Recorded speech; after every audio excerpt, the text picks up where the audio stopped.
गुजरातने किती वर्षांनंतर पुन्हा व्याघ्र राज्याचा दर्जा प्राप्त केला आहे? उत्तर 33 वर्षे. स्पष्टीकरण NTCAने रतनमहाल अभयारण्यात वाघाच्या अस्तित्वाला दुजोरा दिल्याने गुजरात 33 वर्षांनंतर पुन्हा सिंह, वाघ आणि बिबट्या असणारे एकमेव राज्य बनले आहे. 2. INS कौंडिन्य ही नौका आपला पहिला सागरी प्रवास कुठून कुठपर्यंत करणार आहे? उत्तर पोरबंदर ते मस्कत. स्पष्टीकरण भारतीय नौदलाची ही प्राचीन पद्धतीची शिवणकाम केलेली नौका आपला पहिला प्रवास पोरबंदर, गुजरात ते मस्कत, ओमान दरम्यान करणार आहे. 3. नुकतेच निधन झालेल्या खलिदा जिया या कोणत्या देशाच्या माजी पंतप्रधान होत्या?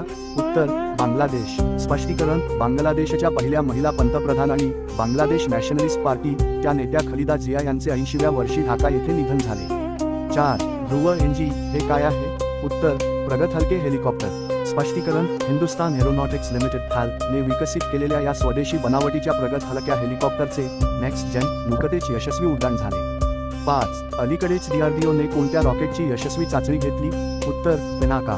स्पष्टीकरण DRDOने 120 किलोमीटर मारक क्षमता असलेल्या पिनाका या लांब पल्ल्याच्या गायडेड रॉकेट सिस्टीमची पिनाका LRGR यशस्वी चाचणी घेतली. 6. T20 आंतरराष्ट्रीय सामन्यात 8 विकेट्स घेणारा जगातील पहिला गोलंदाज कोण ठरला आहे? उत्तर सोनम येशे, भूतान. स्पष्टीकरण भूतानचा गोलंदाज सोनम येशे याने म्यानमार विरुद्धच्या सामन्यात केवळ 7 धावा देऊन 8 विकेट्स घेत T20 मध्ये विश्वविक्रम केला.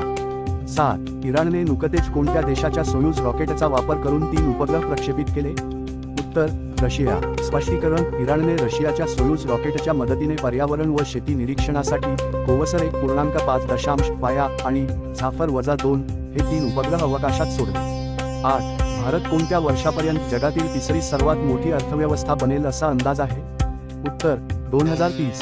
स्पष्टीकरण सध्याचा आर्थिक विकास दर पाहता 2030 सालापर्यंत भारत जपान आणि जर्मनीला मागे टाकून जगातील तिसरी सर्वात मोठी अर्थव्यवस्था बनेल. 9. 2025 ची संयुक्त राष्ट्रांची हवामान बदल परिषद COP30 कोणत्या देशात आयोजित करण्यात आली होती?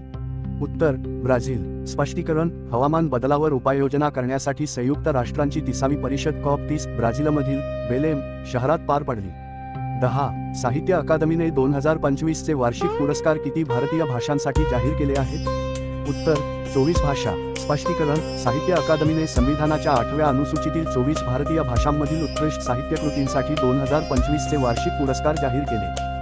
व्हिडिओ आवडला असेल तर कमेंटमध्ये नक्की कळवा आणि लाईक, शेअर, सबस्क्राईब करायला विसरू नका.